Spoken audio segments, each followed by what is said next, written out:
Hey, what is going on, Frag fam? I hope you guys are all doing well today. Elliot here. Welcome back to the Fragrance Well. We are focusing on a singular fragrance note for today's video, and we're going to look at amber.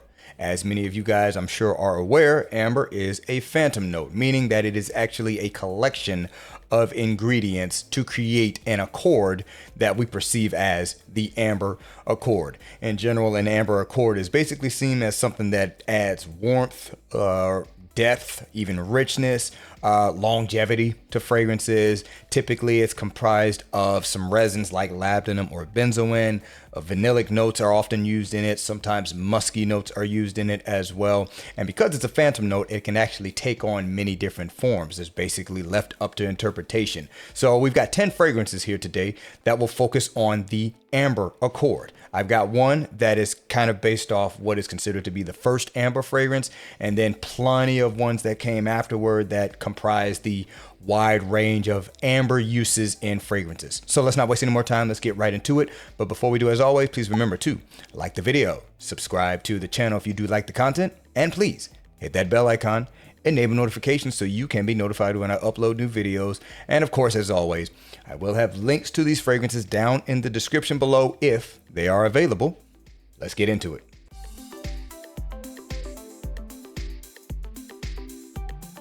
All right, guys, we are going to kick it off with one from Parfums d'Empire, and this one is called Ambre Russe. Parfum d'Empire Ambre Russe. So this one here is the one that has close ties in terms of how the amber comes across to Ambre Peugeot, which is considered to be the original amber fragrance. Now, I don't have a bottle of that. I would like to add it. I did get a sample of it one time, but it showed up shattered. So I didn't actually get to really experiment with it. But luckily for me, the fragrance is strong enough that it basically just took over the smell of the bubble wrap that it came in. So I just smelled the bubble wrap and got a sense of the scent and found out that this fragrance, which I had already had, basically is kind of playing off of that. But that fragrance was very, very powdery, very pillowy, slightly sweet, and definitely a form of amber that we don't really consider to be the popular style of amber that is used today. But apparently it's what started it all. Now this fragrance here uses some spicy notes. It's definitely got some tea-like notes. There's a little bit of a green characteristic there. You can kind of pick up on some leathery nuances. The amber note in here is it's kind of powdery. It's slightly sweet, but not overly sweet. But it also kind of has this freshness to it. It does not have the warmth that we really get from amber fragrances today, which I would say Ambre Peugeot doesn't either. So this is a traditional form of the amber accord in this fragrance. Now it smells awesome, but it does also come across very, very niche. By the way, there's also some cumin like notes in this, so that's already going to turn some people off, but this fragrance does come across very, very niche to me. If amber accords had stayed like this fragrance does it, they would not be as popular overall as they are these days. It was definitely transformed into something that is much more popular than this style. This is more of a person who appreciates a certain type of perfumery. That's the kind of amber fragrance this is, but nonetheless, still very, very good in my opinion. So once again, from Parfum d'Empire, this one here is Ambre Russe.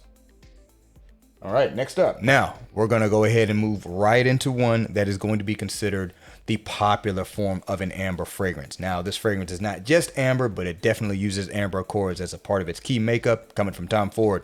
This is Noir Extreme. Again, oh, my focus is going on. Tom Ford Noir Extreme. Now, I'm sure many of you are very much familiar with this fragrance. This one is pretty much a classic from the house of Tom Ford at this point. Now, amber is not necessarily the central focus of this scent. It actually uses really nice bright spices, using some floral notes like rose to accentuate the kind of seductive nature of this scent. Uses this created note of kulfi, which is actually a pistachio cardamom based ice cream that is based on kulfi is actually an Indian dessert, and that's pretty much what it is, cardamom pistachio ice cream, which very, very good if I do say so myself, and that's well captured in this fragrance. But it is also using ambery notes to create some of the warmth you get from this fragrance, create some of the depth. You could even argue creating whatever longevity is available in this scent. Now, I wouldn't consider this a dense amber fragrance, but I would say that if you removed, basically this is what I'm going to show with a lot of these fragrances. Think about this fragrance if you're familiar with it. If you removed the amber-like notes away from it, it would come across completely different. I mean, it would be a completely different fragrance. So amber is a key part of how this fragrance comes across. So once again, from Tom Ford, this is Noir Extreme. All right, next one is also a more modern release, but it is different from the Tom Ford. This one's coming from Prada, and it's going to be Luna Rossa Black. Prada Luna Rossa Black. This, by the way, to me is still the best Luna Rossa. I don't know if any of you guys remember, but remember when everybody was saying that this was getting discontinued and there was like this mad rush to get it? Yeah, I can't always take those discontinuation rumors verbatim, you know, but it can happen. I'm not saying it was impossible. But that being said, what you're going to get from this one is, this is more of a spicy amber fragrance. And also, I would say even with this one, the ambery notes going a little bit more of a powdery direction. I kind of forgot to mention this in the intro. Amber notes can go very, very warm. They can be very, very resinous and earthy. They can be the way that they described them, that I described it with Ambre Russe, where it's kind of powdery and kind of cool. They can be very, very light. That's your warm weather amber fragrances. It can be a number of things depending on what it's paired with and what the combination of the notes used to make the amber accord are comprised of, and what values of each is used or whatever. But this one is Prada. Prada does powdery very, very well. So this one overall, I would say, is powdery and leaning spicy, but just enough warmth in there to kind of create this kind of dress it up a little bit Luna Rossa DNA. This one, I don't think it's going to be considered the most popular in terms of sales ever, but I do know here in the community, most people like this over some of the other iterations. But yeah, I think this is a great example of a different use of an amber fragrance, even in the modern day and age. So once again, from Prada, this is Luna Rossa Black. All right. So how about we get a warm weather amber fragrance, since I kind of just mentioned that. This one's going to come from Nishane. This is Ambra Calabria. Nishane Ambra Calabria.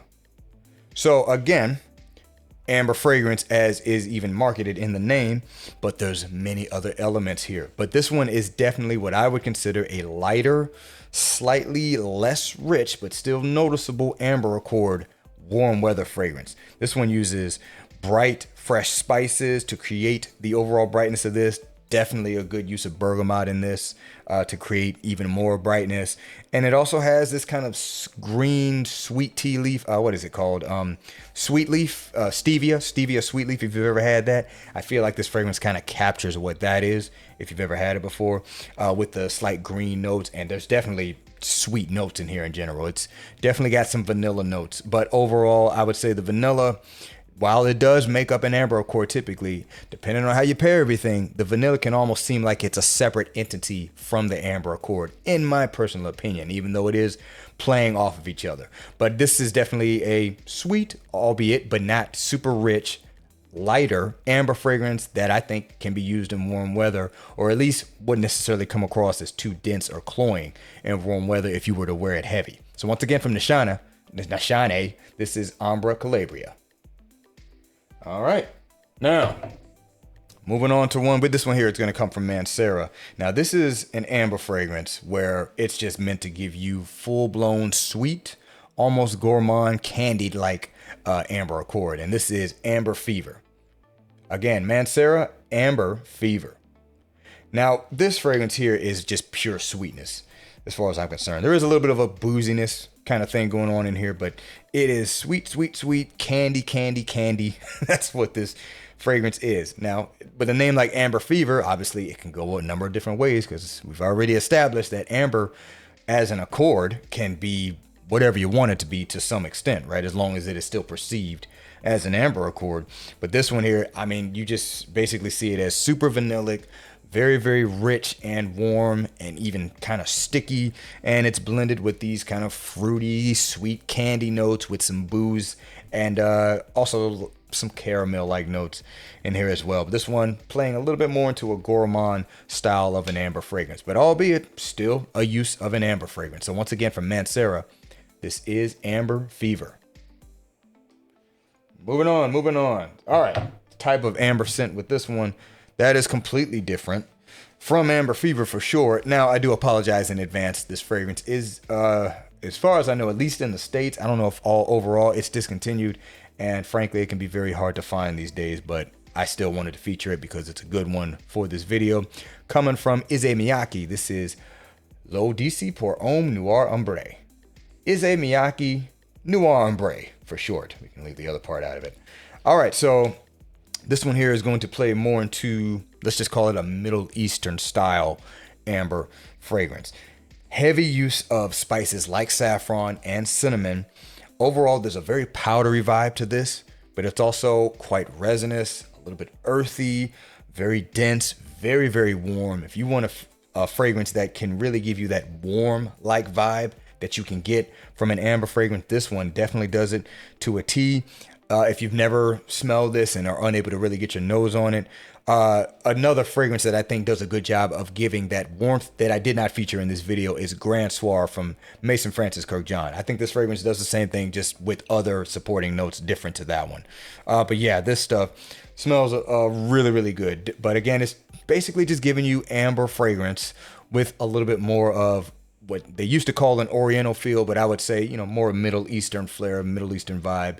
Notes more common, shall we say, from those regions. So once again, from Ise Miyake, this is L'Odyssée pour Homme Noir Ambre. All right, moving on. We got another one that can give you amber fragrance with a gourmand flair.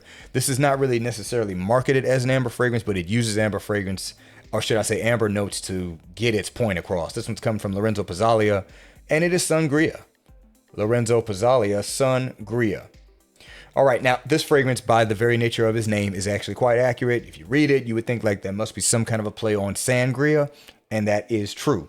The sun part, you could say it just gives you kind of a brighter feel with a sangria. Maybe think, you know, a good summertime like use fragrance. That's basically what I take as the sun part, so it's a little bit more playful.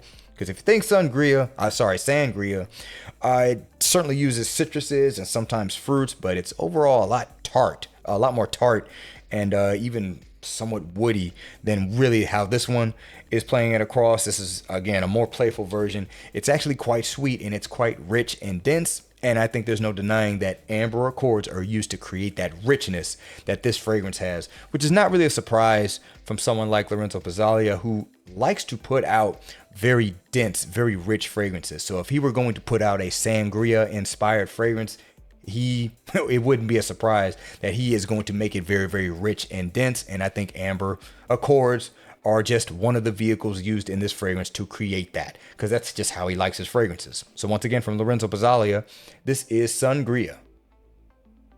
All right, so this one here, I definitely would not consider an amber fragrance, but it is using amber notes to create a part of the scent that makes this one quite popular, and it's a relatively newer release. It's coming from Fragrance du Bois. This is Lucius.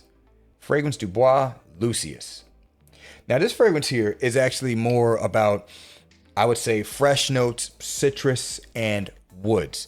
A little bit of a mandarin kind of vibe. I think there's orange blossom used in here to kind of help create some of the citrus-like nature you get from the scent. It overall kind of smells really, really clean. It's super easy. It's relatively simple, and you definitely get a blast of woody notes with this. So fresh, woody. So where does the amber part fit in? Well, the fact of the matter is there is just a dash of warmth to this scent that is clearly there due to the amber notes that are used in this fragrance. And this is another one where I say if you were to remove the amber notes, this fragrance would come across completely different. I'm not saying people wouldn't like it, but it just wouldn't have the overall picture that this fragrance is putting out.